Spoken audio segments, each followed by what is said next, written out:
Alors oui, j'ai proposé ce titre, la philosophie des Yoga Sutras, parce que les Yoga Sutras sont avant tout un texte philosophique. Alors évidemment, je dis ainsi, c'est peut-être un peu brutal pour vous, mais parce qu'aujourd'hui en Occident, on a une autre image du yoga, mais quand on regarde le texte lui-même, j'ai eu l'occasion donc de le traduire pour l'encyclopédie du yoga là, que j'ai amené avec moi aujourd'hui, pour y faire un certain nombre de citations. Donc quand on regarde le texte lui-même, on se rend bien compte que c'est un texte de spéculation et de débat. Je vais revenir sur le thème du débat, parce que jusqu'à présent, c'est un thème qui a été assez occulté par les indianistes, par les spécialistes de la philosophie indienne en général. Or, quand on lit attentivement les Yoga Sutras, on se rend compte que s'il n'y avait pas eu de débat philosophique dans l'Inde à cette époque-là, probablement que les Yoga Sutras n'auraient pas été composés. Alors, je vais venir donc à ce premier point. En guise, si vous voulez, d'introduction, je voudrais vous situer un peu la composition des Yoga Sutras dans le contexte historique.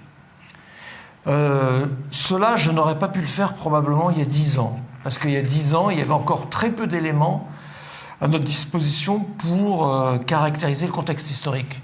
Mais il se trouve que les chercheurs travaillent et qu'on a maintenant un certain nombre d'éléments qui nous montrent que le contexte historique au sens large, c'est-à-dire politique, idéologique, religieux, a joué un rôle très important dans la composition des Yoga Sutras. Alors pour le dire en quelques mots, au IVe siècle de notre ère, je dis bien donc au IVe siècle de notre ère, il y a un grand empire qui émerge dans l'Inde du Nord, c'est l'empire Gupta. Et l'un des grands empereurs donc, de cette dynastie, Chandragupta II, avait le plaisir, et je dirais oui, le plaisir intellectuel d'organiser des débats philosophiques. Alors il n'était pas le premier à le faire. Il y avait déjà d'autres avant lui qui l'avaient fait, mais lui, dans la mesure où il était l'empereur d'un très grand empire qui concernait toute l'Inde du Nord, quand il a décidé d'organiser des débats, évidemment, ça a pris tout de suite une dimension, vous voyez, politique, pas seulement philosophique, mais aussi politique. Bon. Or, on sait, par des annales chinoises, parce que là aussi, vous voyez, on a eu besoin de se tourner vers les textes chinois.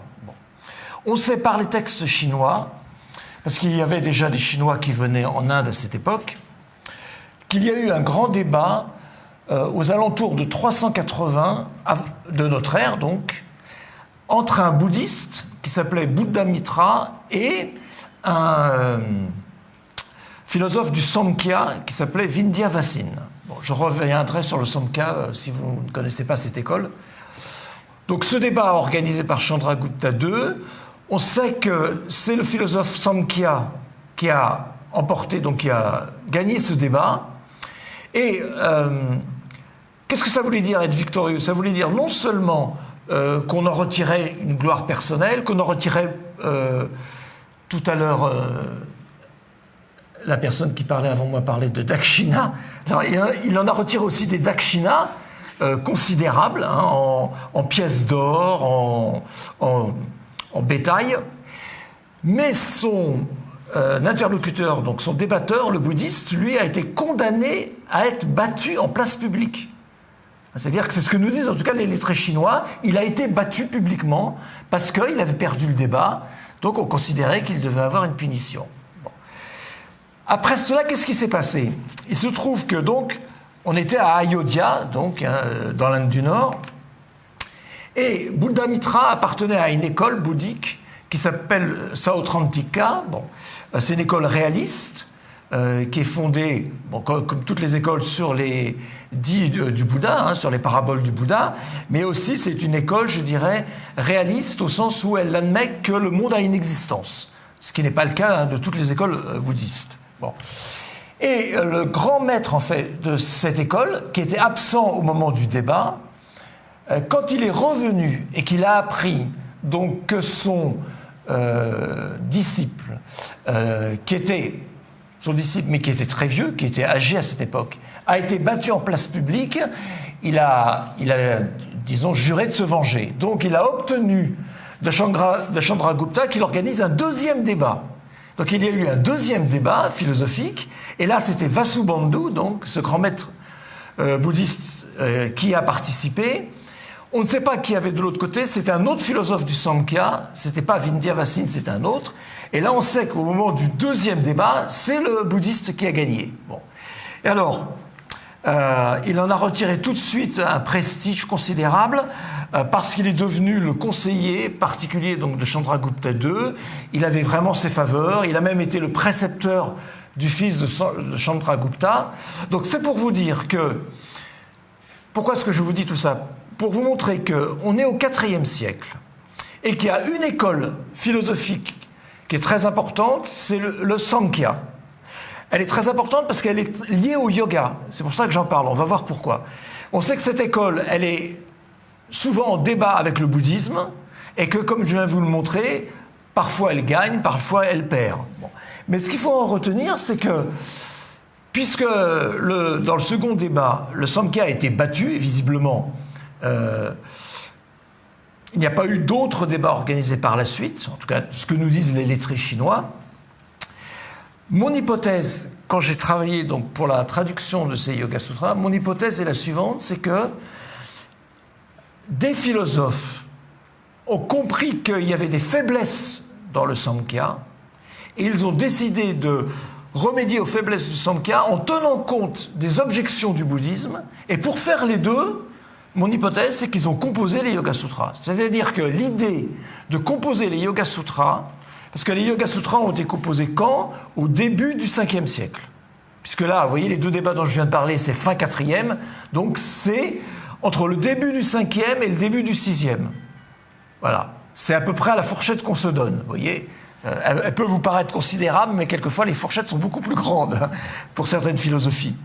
Donc mon hypothèse est que des philosophes qui sont liés au Samkhya ont compris que le Samkhya avait des difficultés face au bouddhisme, qu'il avait déjà été battu et qu'il le serait peut-être de nouveau par la suite. Mais ils ont tenu compte aussi du bouddhisme, parce que le bouddhisme est en pleine expansion au IVe siècle de notre ère. Il y a des philosophes bouddhistes un petit peu partout, dans toute l'Inde du Nord, et il y en a même aussi dans l'Inde du Sud. Et pour donc à la fois répondre aux objections des bouddhistes et pour améliorer, entre guillemets, le Samkhya, ces philosophes se sont dit qu'il fallait fonder une nouvelle école qui serait liée au Samkhya, mais qui ne serait pas le Samkhya, et cette nouvelle école, c'est le yoga. Parce qu'il y a quelque chose qui est très frappant, c'est que dans les manuscrits, on a quand même beaucoup de manuscrits des Yoga Sutras en Inde, je ne sais combien il y en a, parce qu'il y a un chercheur allemand qui a travaillé dessus, je crois qu'il a travaillé sur à peu près une 50aine de manuscrits, et il y en a encore d'autres. Il n'a pas vu tous les manuscrits, donc il y en a beaucoup. Et sur le colophon, si vous voulez, c'est en quelque sorte la carte d'identité du manuscrit qui se trouve à la fin. On appelle ça le colophon. Sur le colophon, en fait, il est indiqué la chose suivante. Je vais vous lire le colophon et vous allez voir qu'il n'est pas neutre. Donc le colophon des 4 chapitres des Yoga Sutras se termine ainsi. Ainsi s'achève le chapitre du traité attribué à Patanjali qui éclaire le Samkhya et que comment devient ça. Donc vous voyez, en fait, le mot important ici, je pense, c'est qui éclaire le Samkhya. Parce que si on éclaire quelque chose, c'est qu'on présuppose que la chose n'est pas claire. Sinon, on n'éclaire pas une chose qui est déjà claire en elle-même. Donc, si le colophon dit que les Yoga Sutras éclairent le Samkhya, c'est que visiblement, il y avait des obscurités dans le Samkhya. Et moi, je pense que l'idée selon laquelle les Yoga Sutras ont été composés pour améliorer le Samkhya, mais tout en restant dans la tradition du Samkhya, mais en l'améliorant, et pour répondre de manière très vive au bouddhisme, je dirais qu'aujourd'hui, c'est une hypothèse qui me paraît assez bien tenir la route. Voilà, donc ça c'est mon introduction historique. Alors, pour parler un peu plus donc maintenant du Samkhya, parce qu'effectivement, il y a une philosophie à laquelle le yoga est lié, c'est le Samkhya. Bon, Samkhya, en sanskrit, ça signifie compter, énumérer. C'est un verbe au départ, avant de devenir un substantif. Il se trouve aussi que le grand texte du Samkhya classique a été composé aussi au même moment. Il est contemporain de Vasubandhu, il est contemporain des Yoga Sutras. C'est un texte qui s'appelle Samkhya Karika, les strophes du Samkhya, par un auteur donc, qui s'appelle Ishvara Krishna. Et donc c'est le seul texte qui nous reste du Samkhya classique. Il y en a eu d'autres, mais qui ont été perdus. Et dans ce texte, on voit bien le problème philosophique, en fait, qui est posé par le Samkhya et que le yoga va essayer de résoudre. En fait, quel est ce problème ? Dans le Samkhya, on part d'un couple qui est nature, principe conscient. C'est-à-dire prakriti, vous connaissez peut-être les mots, purusha. Voilà. Donc tout le Samkhya, c'est un dualisme. Il est fondé sur ce dualisme, sur cette dualité entre tout ce qui appartient à la nature. La nature est vue comme quelque chose qui produit, prakri. Et en face de cette nature, il y a un principe purusha. Alors purusha en sanskrit, je dirais en sanskrit de la vie de tous les jours, ça signifie l'homme, l'être humain, ou ça signifie même quelquefois le mâle, l'homme au sens masculin du terme. Mais dans le Samkhya, ça signifie le principe de conscience. Purusha. Bon. Donc le Samkhya se fonde sur ces deux principes. Alors, et quel est le problème qu'il pose, le Samkhya ? Qu'est-ce qu'il dit ? Il dit deux choses assez étonnantes. Il dit, d'une part, que la nature lie l'être humain à la transmigration, elle le force en quelque sorte à la transmigration, ça c'est la nature, parce que la nature, dans la mesure où elle produit en l'être humain des actes, et que l'être humain qui produit des actes, eh bien entre dans ce système que vous connaissez bien qui est le samsara, donc la roue des renaissances. Bon. Donc d'un côté, la nature lie l'être humain donc au monde des renaissances, au monde social, au monde des autres, mais les Samkhya Karika disent que elle fait aussi une autre chose, la nature. Ils disent que la nature, elle destine l'être humain à être libéré. Donc en fait, les Samkhya Karika disent deux choses presque contradictoires. Ils disent que la nature force l'être humain à transmigrer, mais elle dit aussi que la nature destine l'être humain à être libéré, grâce au principe de conscience. Donc ça pose un problème, parce que comment est-ce que la nature peut faire les deux choses à la fois ? Comment est-ce qu'elle peut à la fois forcer l'être humain à faire des actes, à être lié à la transmigration, et en même temps, comment est-ce qu'elle peut le destiner à être libre ? La réponse du Samkhya, le Samkhya dit, c'est dans la finalité de la nature. Voilà. Il y a une finalité dans la nature, qui est exprimée en sanskrit par le mot artha. Chaque fois que vous terminez un composé par le mot artha, ça signifie qui a pour but de. Bon. Donc il y a une finalité dans la nature, et le Samkhya Karika dit le principe conscient donc se libère parce qu'il est dans sa nature d'être libre. Donc il y a toujours un moment où le principe de conscience va se libérer de la nature. Mais ce que les Samkhya Karika n'expliquent pas, c'est comment le principe de conscience se libère de la nature. Ça, les Samkhya Karika ne répondent absolument pas à cette question. Or, je pense aujourd'hui que les Yoga Sutras ont été composés en partie pour répondre à ce problème, c'est-à-dire, on fait montrer comment un être humain peut se libérer de la nature grâce au principe de conscience qui est en lui. Voilà ce que montrent les Yoga Sutras. Et ça, je dirais, c'est la grande mission des Yoga Sutras. Mais ça, les Samkhya Karika ne le font absolument pas. Les Samkhya Karika se contentent de dire on sait que le principe de conscience peut se libérer de la nature, mais ils ne disent pas comment. Or, c'est quand même important de savoir comment on fait pour se libérer de la nature. Mais ça, les Samkhya Karika ne le disent pas. Donc, je reviens, vous voyez, à ce que je disais tout à l'heure. On ne sait pas comment le philosophe du Samkhya a perdu son débat avec le bouddhisme, mais en tout cas, on voit bien ici qu'effectivement, il y a une grande faiblesse dans la philosophie du Samkhya. Et que c'est pour pallier cette grande faiblesse que, à mon avis, les Yoga Sutras ont été composés. Bon, ça, c'est la première idée.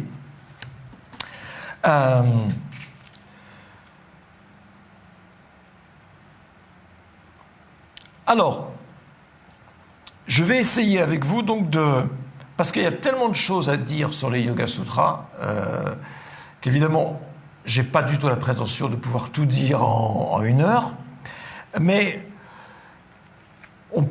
je pense qu'on peut suivre au fond les Yoga Sutras tels qu'ils se présentent, c'est-à-dire dans l'ordre dans lequel on les lit aujourd'hui, en commençant par le chapitre 1 et en terminant par le chapitre 4.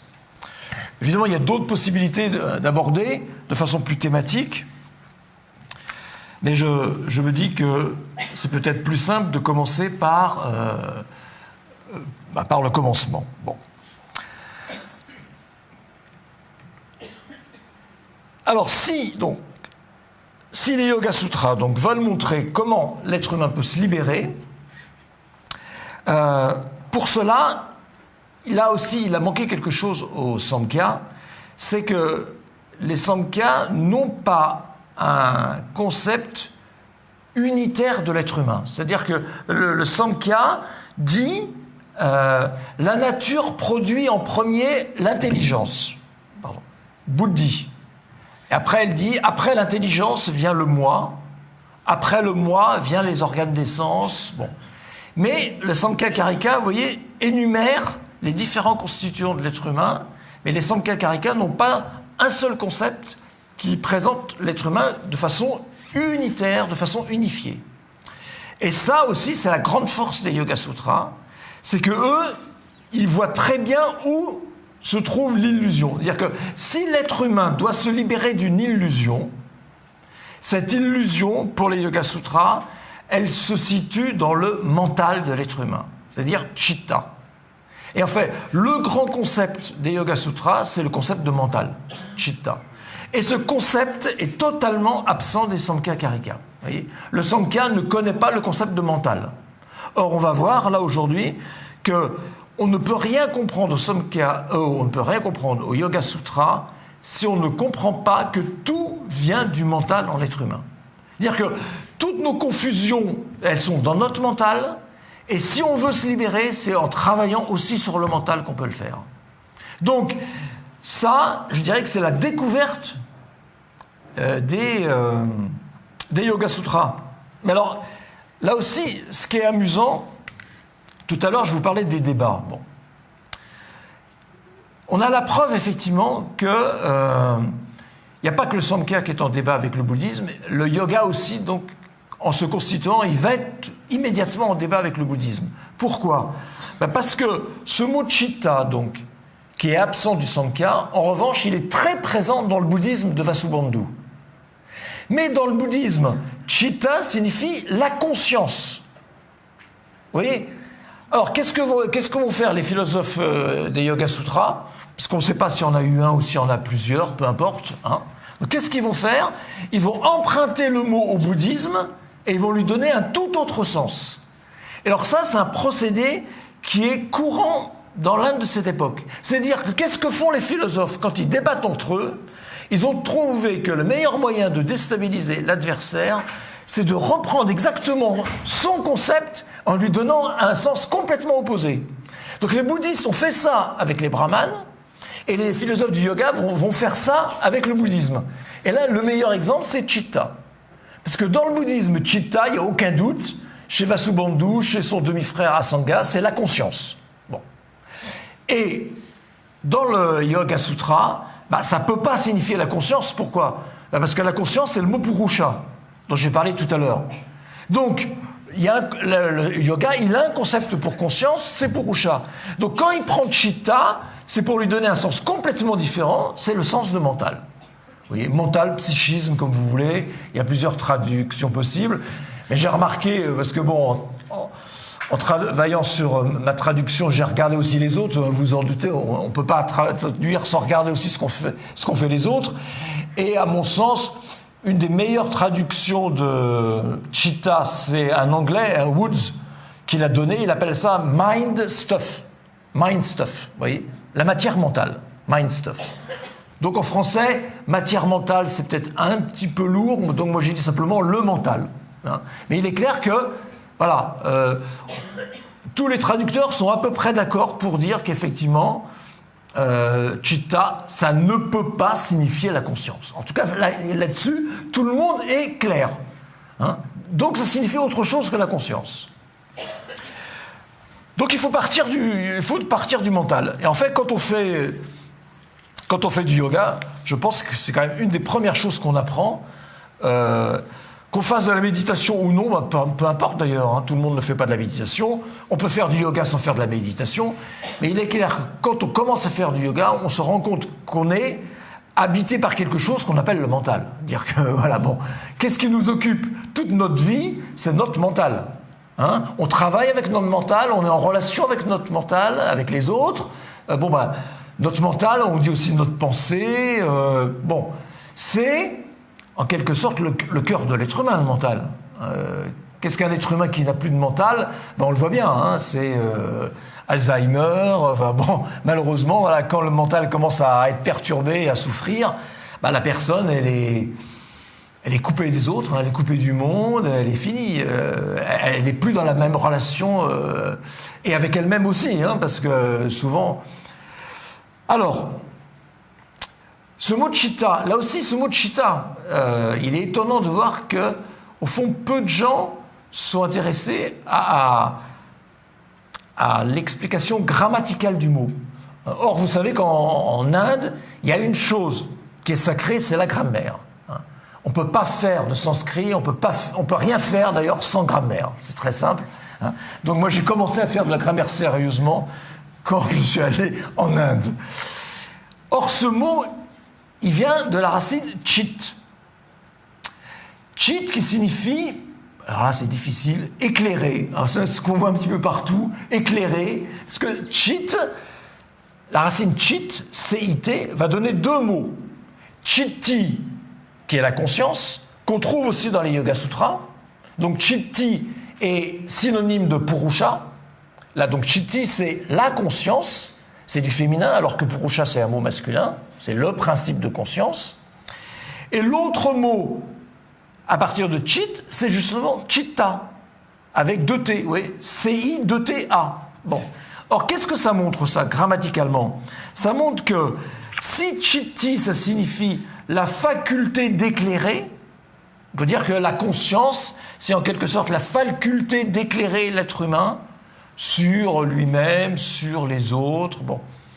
Donc si chitti signifie la faculté d'éclairer, chitta, c'est ce qu'on appelle un adjectif verbal, c'est l'équivalent de ce qu'on appelle en grammaire française un participe passé.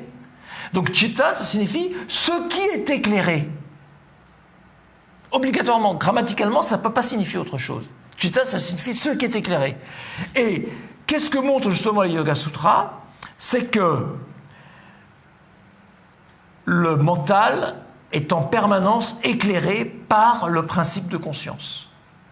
Et c'est parce que le mental est éclairé par le principe de conscience que les deux sont distincts, contrairement à ce que disent les bouddhistes, dont je parlais tout à l'heure, parce que les bouddhistes disent, en fait, les deux sont parfaitement confondus. Pour les bouddhistes, quand ils parlent de la conscience, c'est le mental et la conscience, pour eux, c'est la même chose. Il ne faut pas de distinction. Ils appellent ça la conscience, chitta.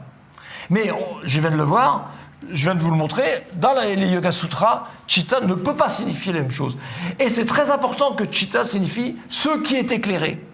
Parce que toute la pratique, aussi bien de la méditation que le déroulement des Yoga Sutras, repose sur le principe que le principe de conscience est appelé ce qui voit, drashtri. Oui, au tout début des Yoga Sutras. Drashtri, ça signifie celui qui voit. Le témoin, en quelque sorte. Bon. Et si on l'appelle comme ça veut dire qu'il voit quoi? Il voit bien quelque chose. Et quel est ce quelque chose qu'il voit? C'est le mental, précisément. Donc, le principe de conscience, c'est ce qui voit le mental. Donc, on a bien vraiment l'idée, et ça c'est expliqué plusieurs fois dans le commentaire de Vyasa, que il y a quelque chose en moi qui est le principe de conscience. Et ce principe de conscience est le spectateur des pensées qui passent devant lui. Oui. Il est le spectateur du mental. Ça, c'est la grande idée des Yoga Sutras. Si on a bien compris cette idée, tout le reste en découle complètement. Or ça, ça va être le point de départ d'un débat terrible avec les bouddhistes. Parce que les bouddhistes disent non, c'est faux. Il n'y a pas d'un côté le principe de conscience et de l'autre le mental. Les bouddhistes disent le mental s'éclaire lui-même. Voilà pourquoi ils l'appellent la conscience. Parce qu'ils disent non, le mental, il n'a pas besoin d'être éclairé par autre chose. Le mental est comme on dit en philosophie, auto-réflexif. Vous voyez, auto-référent, tout ce que vous voulez. En tout cas, il s'éclaire tout seul. Voilà ce que disent les bouddhistes. Et si vous avez lu les Yoga Sutras, une grande partie du dernier chapitre, le chapitre 4, est consacrée à ce débat avec le bouddhisme. Oui. Et donc c'est un débat très vif, parce que là, si le Yoga Sutra perd son débat avec le bouddhisme, il perd tout, quoi. Parce que vous voyez, là c'est l'enjeu central. Ce que veut montrer le yoga, c'est qu'il y a deux choses en l'être humain. Il y a le mental et il y a le principe de conscience. Alors que les bouddhistes disent, non, il y a une seule chose, c'est le mental. Et c'est le mental qui est conscient de lui-même. Or ça, pour les Yoga Sutras, c'est inacceptable. Alors pourquoi c'est inacceptable de dire que le mental est conscient de lui-même? Pour une raison qui vient du Samkhya, justement. Là, oui, je reviens au Samkhya. C'est là où on voit que le yoga ne peut pas se comprendre non plus sans le Samkhya. Le Samkhya dit la pensée, puisque le Samkhya donc, ne connaît pas le mot mental, la pensée est inconsciente, achetana en sanskrit. Achetana, ça veut dire non conscient. Donc ça, c'est une grande idée qu'on retrouve dans les Yoga Sutras et qu'en Occident, on a du mal à comprendre. Je sais que moi, quand j'en parlais avec mes étudiants, ils avaient quand même pas mal de... Parce que ça s'oppose tellement à ce qu'on a appris en Occident, surtout quand on est très cartésien. Et bon, on est tous passés par Descartes en Occident, hein, donc nécessairement la pensée est consciente chez Descartes. Alors que le yoga dit non, la pensée, le mental, c'est un processus non conscient. C'est totalement non conscient. Et c'est parce que c'est non conscient que ça a besoin d'être éclairé, vous voyez, par le principe de conscience. Donc là, il y a vraiment un argument très fort. Et quand j'ai commencé de lire les Yoga Sutras, donc il y a à peu près une trentaine d'années, au début, c'est vrai que j'avais du mal à comprendre comme cet argument de pourquoi est-ce que la pensée est inconsciente.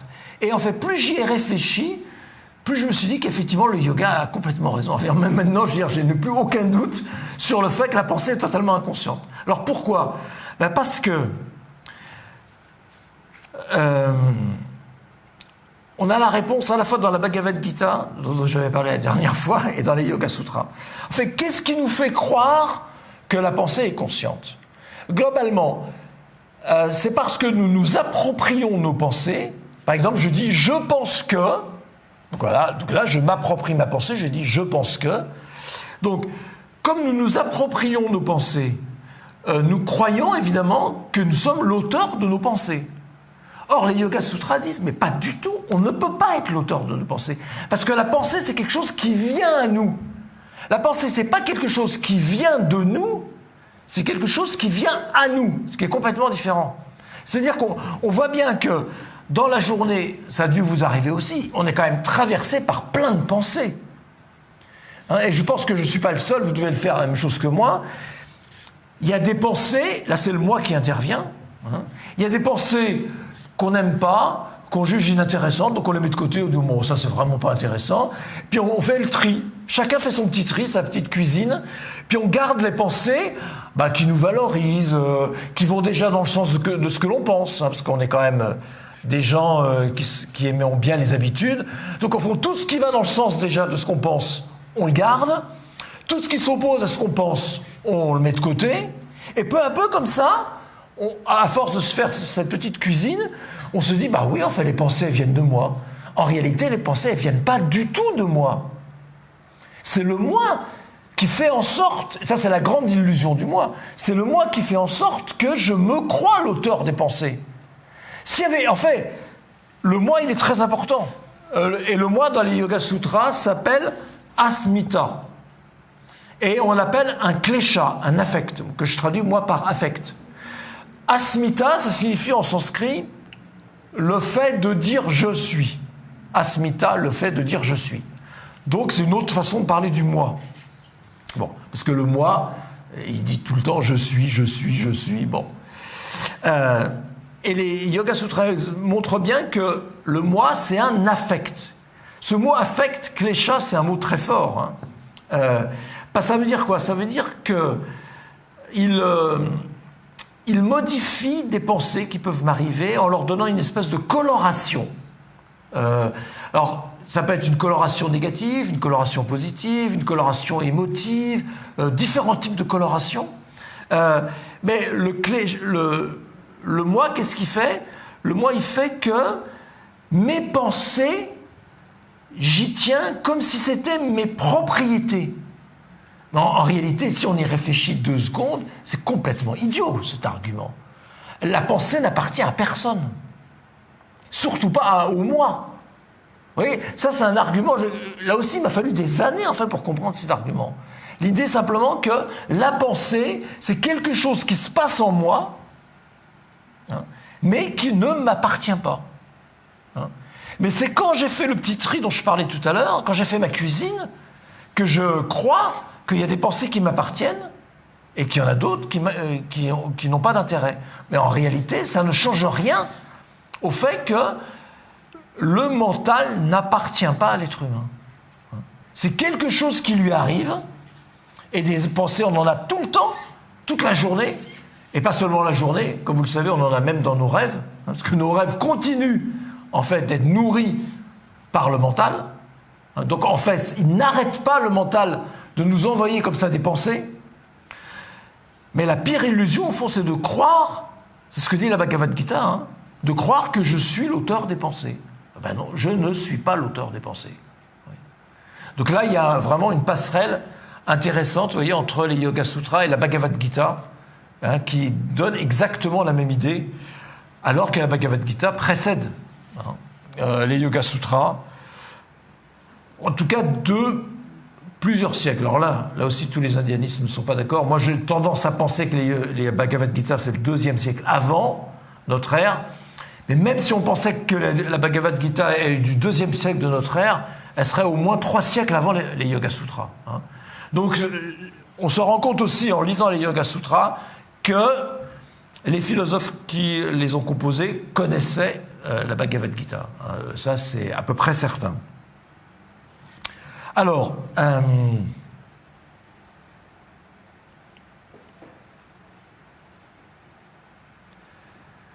à partir de là,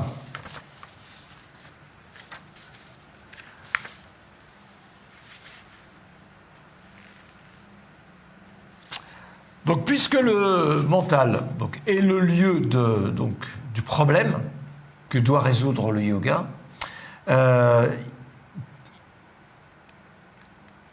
les Yoga Sutras vont essayer d'expliquer justement en détail, et c'est ça l'intérêt aussi des Yoga Sutras, en détail pourquoi le yoga peut être un obstacle, pourquoi effectivement il faut arriver à résorber les opérations du mental, c'est la définition du yoga, Chitta Vritti Nirodha, résorber les opérations du mental.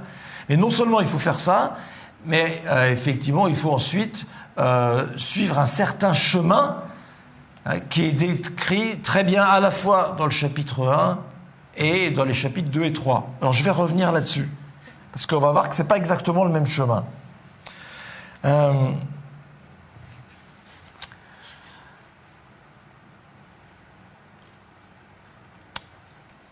Si on commence par le chapitre 1, pour essayer d'aller assez vite.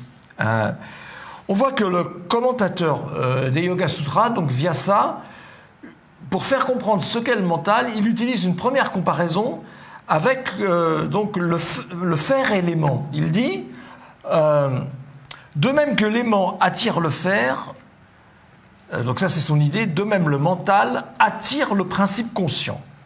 Voilà. Pourquoi est-ce qu'il dit cela? Parce que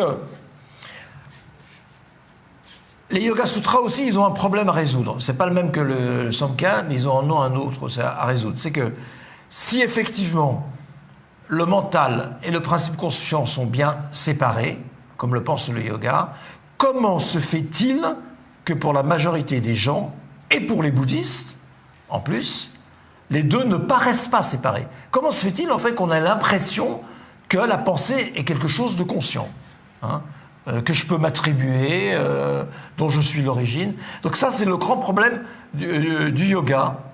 Et ça, je pense qu'on le voit bien aussi quand on fait de la méditation. C'est que, à force comme ça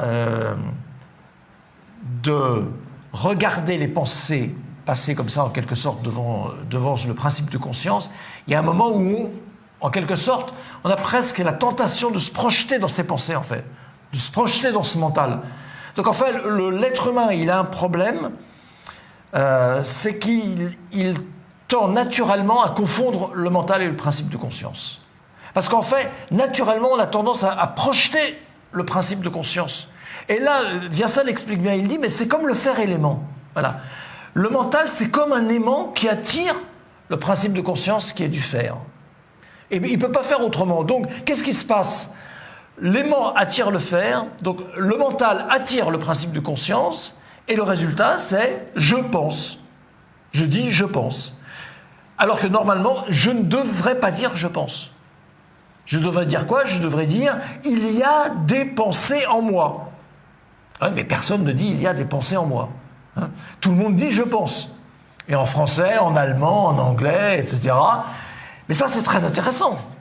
Parce que, pourquoi est-ce qu'on dit « je pense » ? C'est effectivement parce qu'on colle, on confond deux réalités qui sont distinctes. On confond le principe de conscience, le principe de je, auquel on colle, si vous voulez, le mental, la pensée. Et on dit « je pense ». En réalité, effectivement, si on était précis dans les termes, on ne devrait pas dire « je pense ». Oui, on devrait simplement dire « il y a des pensées en moi ». Donc, première comparaison. Ensuite, il va utiliser une seconde comparaison. Il va utiliser en fait plusieurs comparaisons. Alors le problème aussi, quelquefois quand on essaie de mettre toutes ces comparaisons les unes à côté des autres, c'est que ça nous déstabilise au sens où on ne sait pas très bien si toutes ces comparaisons sont complètement cohérentes les unes avec les autres. Bon. C'est comme le problème des images. À force d'utiliser des images, il y a des moments où les images ne sont pas toutes cohérentes les unes avec les autres. Il utilise aussi une autre image, il compare le mental au cristal. Alors ça, c'est une comparaison très très connue dans la philosophie indienne, vous voyez. On dit, voilà, un vase de cristal, bon, c'est transparent, mais si vous mettez derrière le vase une fleur rouge d'hibiscus, le vase paraît rouge. Donc ça, c'est un exemple qu'on retrouve dans tous les textes de philosophie indienne, hein, partout. Donc là, Vyasa dit, le mental, en fait, est comme un cristal qui est coloré par le principe conscient. Donc vous voyez, là, c'est une autre comparaison qu'il donne. Il dit, en fait, le mental, en lui-même, c'est quelque chose de neutre. Alors ça, c'est une idée, effectivement, importante. Pour comprendre ça, il faut revenir là aussi encore au Samkhya. Le Samkhya dit que dans la nature est composée de 3 qualités, hein, les 3 gunas. Vous en avez entendu parler. Sattva, hein, la qualité de la lumière, de la bonté. Rajas, c'est la qualité d'activité, d'impétuosité. Et Tamas, c'est la qualité de torpeur, d'inertie. Bon. Or, on dit souvent, effectivement, que quand on pense, vous voyez, notre mental est assez sattvique. Hein, parce que, effectivement, quand on pense, qu'est-ce qu'on essaie de faire? On essaie d'avoir une pensée claire. Enfin, c'est la moindre des choses, hein, sinon ça ne sert à rien de penser. Hein. Donc, chacun de nous, quand il pense, essaie d'avoir une pensée relativement claire. Bon, clarté, c'est sattva, c'est la qualité sattva. Donc quand le commentateur dit le mental, effectivement, est neutre, il veut dire que le mental, effectivement, on peut le comparer à une espèce d'eau, comme ça, une eau très claire, dans laquelle le principe de conscience vient se refléter. Et là, il prend l'exemple du cristal. hein. Le mental, c'est comme un cristal translucide, derrière lequel passe le principe de conscience, et c'est au moment où le principe de conscience passe derrière le mental que se refait la confusion dont je parlais tout à l'heure, qui est le « je pense ». Alors, une fois qu'on a compris ça, on comprend mieux la démarche des Yoga Sutras. Donc, puisque le mental, c'est le lieu de l'illusion par excellence, et c'est le lieu aussi de la souffrance, parce que klesha, certains le traduisent par facteur de souffrance. Hein. Il y a 5 kleshas énumérés par les Yoga Sutras. L'asmita, donc, c'est le deuxième de ces kleshas. Effectivement, le moi est un facteur de souffrance. Le moi, parce qu'il fait que je crois être l'auteur de mes pensées, alors que ce n'est pas le cas. Bon. Donc, puisque le mental est le lieu de l'illusion, le but des Yoga Sutras, c'est de désactiver le mental. C'est-à-dire, c'est bien la définition du yoga donnée au tout début, hein, Chitta Vritti Nirodha, la résorption des opérations du mental. Bon.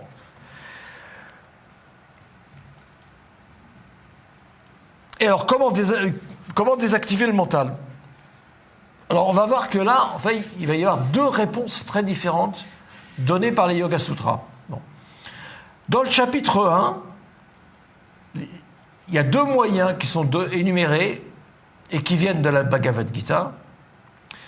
2 moyens pour désactiver le mental, c'est discipline du mental, abhyasa. Abhyasa, donc c'est un mot sanskrit que je traduis donc par discipline de mental, exercice. Et l'autre, c'est vairagya, détachement. Donc le chapitre 1 dit qu'il y a 2 grands moyens pour rendre le mental complètement désactivé, complètement inopérant. C'est la discipline. Il faut le discipliner, le mental. Il faut sans cesse le discipliner. Oui, et ça, c'est une idée qui vient bien de la Bhagavad Gita. Hein. Dans la Gita, on montre sans cesse que le mental, effectivement, c'est quelque chose qui ne se laisse pas se discipliner de lui-même. Le mental est quelque chose de très indiscipliné. Hein, quelque chose qu'on a beaucoup de mal à contrôler. Voilà pourquoi, effectivement, souvent, d'ailleurs, on le subit, notre mental. Et le deuxième élément, c'est vairagya, c'est-à-dire se détacher des objets sensibles. Se détacher des gunas, se détacher de la nature, se détacher de tous les objets qui suscitent le désir. Bon. Et le chapitre 1 prétend que, par ces 2 moyens, on arrive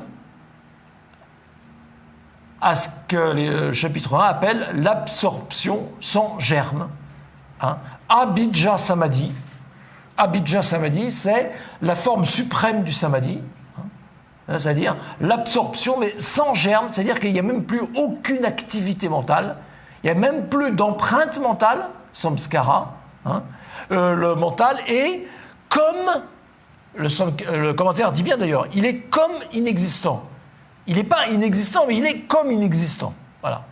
Alors pourquoi est-ce que ce chapitre fait cela? Parce que si j'arrive à rendre mon mental complètement, vous voyez, inactif, eh bien je peux complètement m'absorber dans ce qui est l'autre élément, qui est le principe de conscience. Hein, si vous vous rappelez ce que je disais tout à l'heure, hein, il y a le mental d'un côté et le principe de conscience qui se font face. Bon. Si j'arrive à rendre le premier complètement inactif, je peux à ce moment-là m'absorber complètement dans le principe de conscience. Vous voyez? Donc ça, c'est la voie du chapitre 1. Bon. Mais ce n'est pas la seule voie. Hein. En fait, les Yoga Sutras sont un texte complexe. Parce que le chapitre 2 ouvre une voie différente.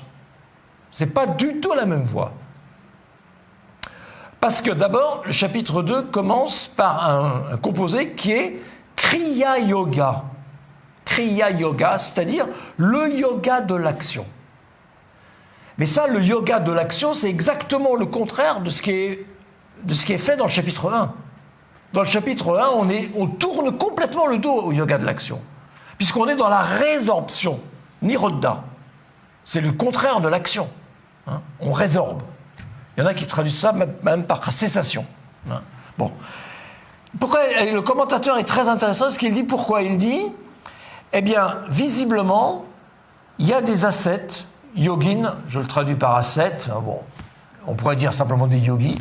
Il y a des yogis qui ne parviennent pas à résorber leur mental. C'est-à-dire qu'ils ne parviennent pas à faire ce qui est énoncé dans le chapitre 1. Parce que vous voyez, le chapitre 1 dit, bon, c'est simple, hein, il faut discipliner le mental, il faut se détacher. Oui, non, mais c'est bien de dire cela, mais il se trouve qu'il y a des gens qui n'y arrivent pas du tout. Et visiblement, il y a des yogis qui n'y arrivaient pas. Donc, pour ceux qui n'y arrivent pas, le chapitre 2 dit, mais il y a une autre voie, c'est Kriya Yoga, le yoga de l'action. Et qu'est-ce que c'est Kriya Yoga? Hein, ben là, vous avez la célèbre définition. Hein, je vous la lis. L'ascétisme, tapas, l'ascétisme, la récitation pour soi-même et l'abandon au Seigneur, Ishvara Pranidhana, sont autant de moyens de réaliser le yoga en acte. Voilà, c'est ça. Vous voyez, le yoga de l'action, c'est du tapas. Bon, le tapas, vous connaissez, c'est un terme très ancien en Inde. Le tapas, c'est ce qu'on voit encore pratiquer aujourd'hui, hein, puisque vous connaissez tous plus ou moins l'Inde. Il y a encore des gens aujourd'hui, des sadhus et des yogis qui pratiquent du tapas. Là, si vous décidez de rester 1 an avec le bras levé, c'est du tapas. Si vous restez immobile comme ça devant les 5 feux, hein, au soleil devant les 5 feux, c'est du tapas. Alors le tapas, le rôle du tapas dans le yoga, ben, j'en parlais justement avec Isée Tardan-Masculier qui a coordonné cet ouvrage. En fait, c'est très discuté en fait la place du tapas dans le yoga. Parce qu'en fait, tous les yogis ne sont pas d'accord. Il y a des yogis qui disent, oui, pourquoi pas, on peut faire du tapas, c'est une manière de se fortifier, de fortifier le corps, c'est une manière de rechercher aussi peut-être des siddhis, hein, les pouvoirs du yoga. Et puis vous avez d'autres yogis qui disent, non, pas du tout, normalement, dans le yoga, il n'y a pas de place pour le tapas. Un yogi, c'est pas quelqu'un qui reste comme ça 1 an avec le bras levé, ça rime à rien, ça prouve rien, ça prouve simplement qu'on est capable d'endurer la souffrance, mais bon, le yoga, c'est pas ça. Donc, ça reste discuté, la place du tapas. Mais c'est le premier, vous voyez, Kriya Yoga. Le deuxième Kriya Yoga, c'est la récitation pour soi-même. Le commentateur explique, c'est réciter la syllabe Om, et lire des textes qui enseignent la libération. Voilà ce que ça veut dire, la récitation pour soi-même ici. Donc un yogi, c'est quelqu'un qui récite la syllabe Om, hein, donc, puisque la syllabe Om est un mantra, comme vous le savez, donc, hein, qui récite ce mantra pour produire en lui un certain effet, puisqu'on sait que la récitation des mantras produit un effet sur le mental, hein, et qui fait aussi une deuxième chose, qui étudie des textes qui enseignent la libération. Donc là, vous voyez, c'est une allusion quand même à la philosophie. Ça veut dire qu'un yogi, il est censé lire des textes philosophiques qui enseignent la libération. Bon. Ça, c'est le deuxième Kriya Yoga. Troisième Kriya Yoga, c'est Ishvara Pranidhana, l'abandon au Seigneur. Alors ça, c'est un terme qui va apparaître plusieurs fois, d'ailleurs, dans les Kriya Yoga, dans les Yoga Sutras, qui va apparaître 3 fois dans les Yoga Sutras. Ici, on a bien l'idée que le Seigneur, on en a déjà parlé dans le chapitre 1, d'ailleurs, Ishvara Pranidhana. Ici, ça apparaît pour la 2e fois. C'est l'idée qu'un yogi doit s'abandonner complètement. Il doit abandonner tous ses actes et s'en remettre au Seigneur. Ça, c'est une idée, une fois de plus, qui vient de la Bhagavad Gita, hein, qui est très clairement exprimée dans la Bhagavad Gita. Donc, ce sont les 3 Kriya Yoga. Donc, qu'est-ce qu'on voit? Ici, on est dans le chapitre 2. Donc, le but, c'est de laisser le mental éveillé et de le laisser actif, contrairement à ce qu'on a fait dans le chapitre 1. Donc, on le laisse éveillé, on le laisse actif, et on le dirige peu à peu vers l'objectif, qui est toujours le même, qui est soit samadhi, l'absorption, soit la libération, kaivalya, l'isolement libérateur. Donc l'objectif est toujours le même. Mais vous voyez ici que le chemin est complètement différent. Parce que là, on laisse le mental actif. Alors,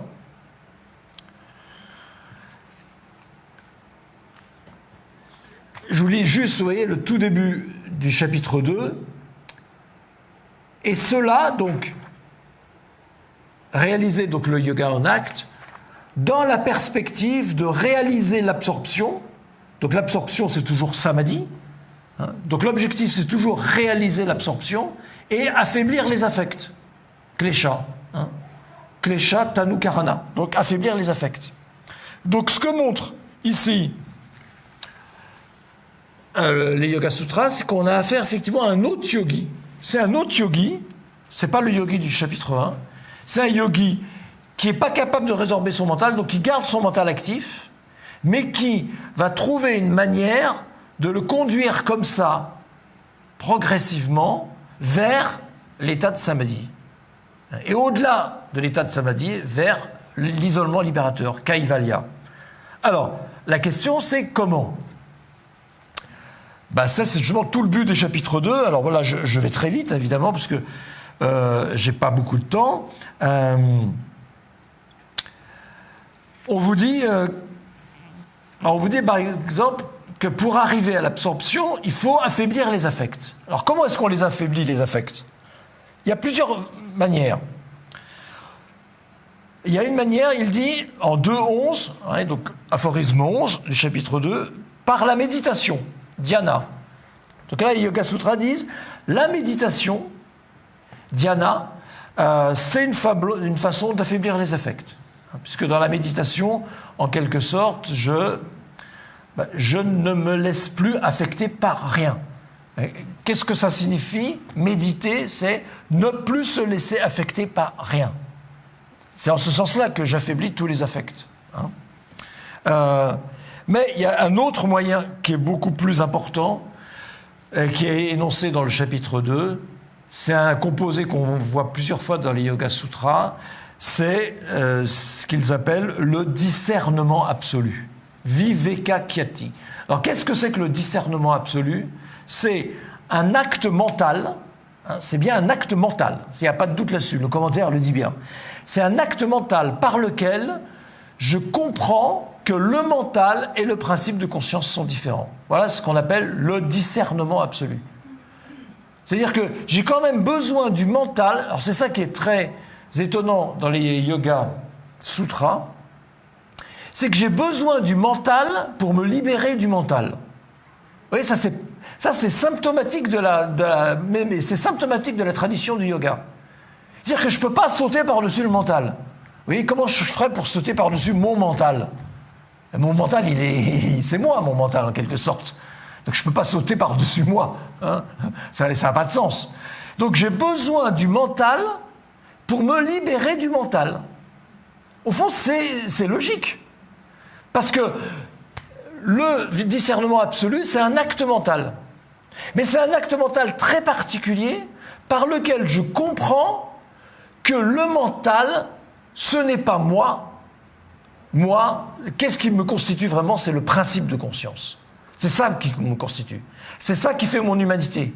Donc ce n'est pas le mental qui fait mon humanité. Ce qui fait mon humanité, c'est le principe de conscience Purusha.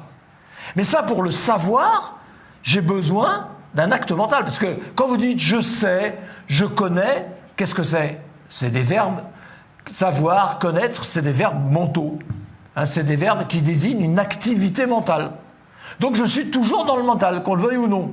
Mais je suis dans un mental qui m'amène, vous voyez, à dépasser le mental. Vous voyez, il y a un philosophe du XXe siècle que j'aime beaucoup, qui est un philosophe très important, qui s'appelait Wittgenstein. Bon. C'est un grand mathématicien, un grand logicien, et il a participé à la guerre de 14, donc vous savez ce qu'est la guerre de 14, et pendant qu'il se battait et qu'il était dans les tranchées de la guerre de 14, il a écrit un traité philosophique absolument prodigieux qui s'appelle le Tractatus Logico-Philosophicus. Oui, c'est déjà un nom. Le traité logico-philosophique, qui est un traité brillantissime, qui a été le point de départ de toute la philosophie analytique. Et il dit à un moment, il utilise une image très très belle. Il dit, il faut prendre une échelle, il y a des moments où il faut prendre une échelle, la gravir, et une fois qu'on est au sommet de l'échelle, on rejette l'échelle. Ben, vous voyez, je trouve que c'est une très très belle image et qui correspond très bien au Yoga Sutra. Parce que l'échelle, c'est le mental. Donc j'ai besoin de l'échelle, j'ai besoin de gravir les degrés de l'échelle. Ça, c'est les 8 Ashtanga, les 8 degrés du yoga, qui sont énoncés justement dans le chapitre 2. Donc j'ai besoin de gravir les 8 degrés du mental, et après, je rejette le mental, puisque j'arrive dans l'absorption. C'est-à-dire que j'arrive dans la conscience. Et là, quand je suis dans la conscience, le mental, c'est fini. Je lui ai dit adieu. Donc moi, j'aime bien cette image utilisée par Wittgenstein, qui est très mystique à la fin de son traité, vous voyez.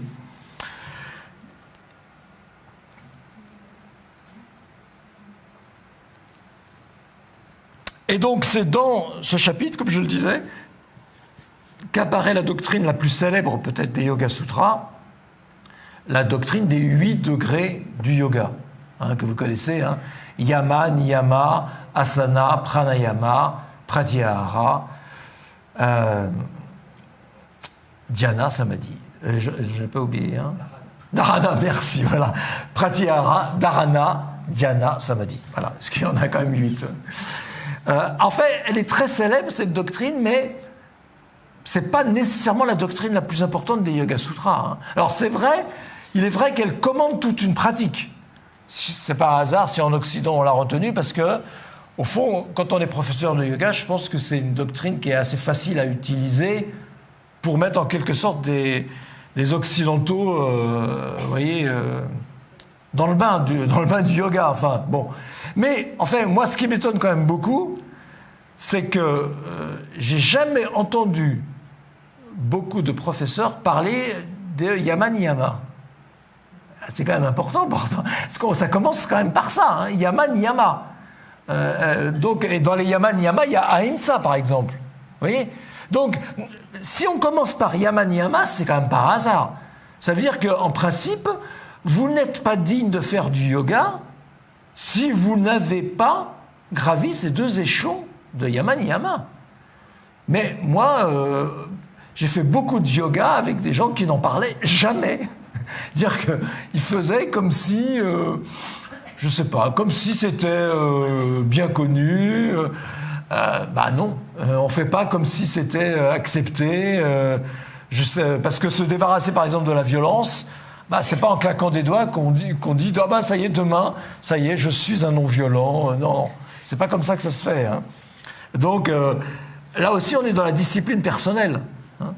Donc, je dirais que il faudrait qu'elle soit vraiment prise à la lettre, cette doctrine des 8 degrés, vous voyez. Et sans oublier quand même, en général, on commence au 3e degré, les asanas, et on oublie les 2 premiers. Mais là, qu'est-ce qui justifie qu'on oublie les 2 premiers ? Bon, là, vous voyez, c'est une question que vous pouvez poser à votre professeur de yoga. Vous direz que c'est de ma part.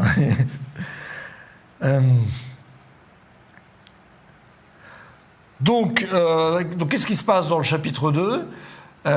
On suit donc ces degrés, on conduit donc le mental à,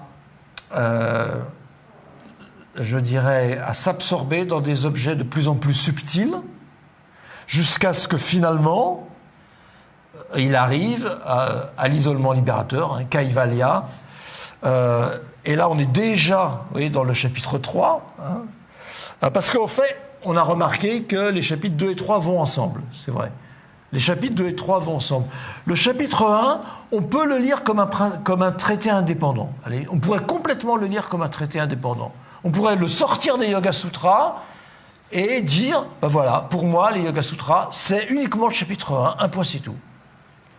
Il y a certains yogis à qui ça suffit complètement. Parce que ceux-là arrivent à résorber leur mental. Donc ils n'ont pas besoin de 2 et 3. Hein. Ceux qui ont besoin de 2 et 3, c'est ceux qui laissent leur mental actif, vous voyez, et qui n'arrivent pas à le résorber. Vous voyez ? Donc on a remarqué qu'ils vont ensemble. Et qu'est-ce qui se passe en fait ? Dans le 3e chapitre, il y a là aussi quelque chose qui a fait couler beaucoup d'encre chez les indianistes. Il y a les fameux siddhis. Qu'est-ce qu'il faut penser des siddhis ? C'est-à-dire les pouvoirs surnaturels du yoga. Moi-même, en fait, j'arrive pas à être clair complètement par rapport à ça. C'est-à-dire qu'il y a des jours où je suis assez rationaliste et je me dis, bon non, c'est pas acceptable ce pouvoir surnaturel, ça fait un peu quand même, ça fait très irrationnel. Et puis il y a des jours où je me dis, il y a peut-être quelque chose derrière. Il y a peut-être quelque chose derrière ce pouvoir surnaturel. Peut-être qu'il ne faut pas les prendre à la lettre. Vous voyez, peut-être qu'il ne faut pas prendre les aphorismes à la lettre. Quand il dit je peux devenir minuscule. Alors ouais, vous dites ça à quelqu'un, je peux devenir minuscule, bon, les gens se mettent à éclater de rire, quoi. Ça fait pas sérieux de dire ça. Alors, si on veut éviter ça, peut-être que moi j'avais une idée, c'était que parce qu'il y a un mot qui vient souvent dans les Yoga Sutras et qui vient du bouddhisme, ça on le sait, c'est le mot bhavana. Bhavana, dans le bouddhisme, c'est la méditation. Mais bhavana, dans les Yoga Sutras, c'est plutôt la visualisation. Et par exemple, ça sera très important dans le yoga tantrique. Bon. Où je visualise, vous voyez, des énergies qui circulent dans mon corps, je visualise la kundalini, je visualise les chakras. Bon, tout ça, c'est de la visualisation. Bon. Donc je me disais, si on veut expliquer ça à quelqu'un, il ne s'agit pas de dire le yogi va devenir minuscule, parce que sinon la personne va éclater de rire. Non. Il faut dire le yogi se visualise sous la forme d'un être minuscule. Déjà, à mon avis, ça a un peu plus de sens. Pourquoi est-ce que je ne pourrais pas me visualiser tout petit ? En fait, les enfants sont capables de le faire. Hein. Si les enfants sont capables de le faire, pourquoi est-ce qu'un adulte ne pourrait pas le faire ?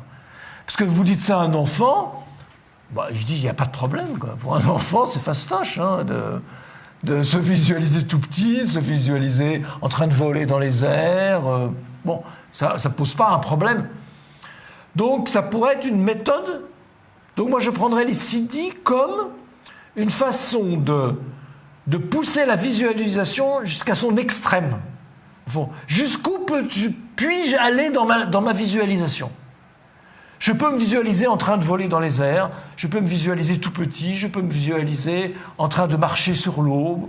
Bon, pourquoi pas hein ? Mais la question, quand même, qu'on doit se poser, c'est quel est le bienfait de tous ces siddhis ? Parce que vous avez quand même un aphorisme, il y en a qu'un, mais il est quand même très clair. Dans le livre 3, vous avez un aphorisme qui dit « Les siddhis sont un obstacle pour l'esprit... Les siddhis sont un obstacle pour un yogi qui a résorbé son mental, mais ils sont un bienfait pour un yogi qui a gardé son mental éveillé. » Voilà ce que dit cet aphorisme. Donc ça veut dire, vous voyez, qu'il y a deux façons de voir les siddhis. Donc un siddhi, pour un yogi du chapitre 1, c'est un obstacle, clairement. Mais les siddhis, pour un yogi du chapitre 2 et du chapitre 3, ça peut être, pourquoi pas, un bienfait. Hein, quelque chose donc, qui lui apporte, on pourrait dire par exemple, qui lui apporte un regain d'énergie.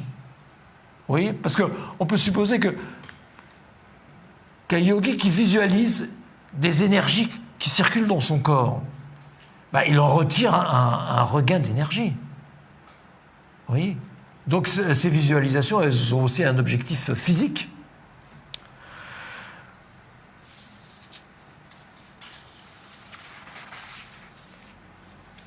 Alors maintenant j'arrive presque à la fin, j'ai presque terminé. Il y a quand même... Donc je m'arrête, là je suis à la fin du chapitre 3, et là il y a une objection qu'on pourrait se faire. Parce qu'en fait, il y a deux termes qui sont utilisés par les Yoga Sutras pour désigner l'achèvement du yoga. Il y a le terme de samadhi, il y a le terme de kaivalya. Donc, samadhi, c'est le concept du yoga, propre au yoga, l'absorption. Kaivalya, c'est un concept qui vient du Samkhya, une fois de plus. Et dans le Samkhya, ça signifie l'isolement libérateur. Kaivalya, l'isolement libérateur. Donc on pourrait se poser une question, est-ce que ces deux concepts sont vraiment synonymes? C'est ça la question. Est-ce que vraiment c'est exactement la même chose? Et je pense que pour répondre à cette question, eh bien, les philosophes des Yoga Sutras ont composé le 4e chapitre. Parce que dans le 4e chapitre, vous avez la réponse à cette question. Vous avez en particulier, on est à la fin du chapitre 4, après le débat avec le bouddhiste, vous avez l'aphorisme 29 qui dit, voilà, il faut, donc on vous dit, l'ascète doit continuer à s'exercer, à différencier le mental et le principe de conscience. Bon, ça, on l'a déjà vu dans le chapitre 2 aussi. Mais il dit, voilà, en pratiquant donc cette compréhension, en pratiquant ce discernement absolu, il arrive à l'isolement libérateur, mais il peut arriver aussi à l'absorption. C'est-à-dire qu'on voit que en pratiquant le discernement absolu, on arrive soit à l'un, soit à l'autre. Et en réalité, on se rend compte que dans le chapitre 4, les deux concepts sont pris l'un pour l'autre. C'est-à-dire ils deviennent complètement synonymes l'un de l'autre. Le samadhi, c'est le kaivalya, c'est le samadhi. Alors qu'au départ, c'est deux concepts qui viennent de deux écoles différentes. Mais les Yoga Sutras les identifient complètement. Et c'est ce qu'on voit dans ce chapitre, dans cet aphorisme 29 que je vous lis. Celui qui n'attend plus aucun bénéfice de la compréhension parfaite et qui obtient définitivement le discernement absolu, celui-là entre dans l'absorption appelée nuage du bien. C'est une absorption qui a un nom qui vient du bouddhisme. Là encore, c'est le détournement. Ils aiment bien faire ça, les philosophes du yoga. Ils ont volé ce terme au bouddhisme, Dharma Megha, nuage du bien. C'est un terme qui appartient à la progression du Bouddha sur les 10 terres. Donc c'est un terme très technique, très particulier. Et là, il lui donne un autre sens. C'est le nom du samadhi suprême. Voilà. Le samadhi suprême s'appelle nuage du bien. Dharma Megha. Megha, c'est le nuage. Dharma, on peut le traduire ici par le bien, par... c'est jamais très facile de traduire dharma. Bon.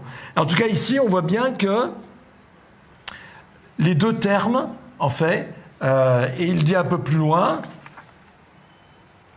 et c'est la fin, je vous lis le dernier aphorisme des Yoga Sutras.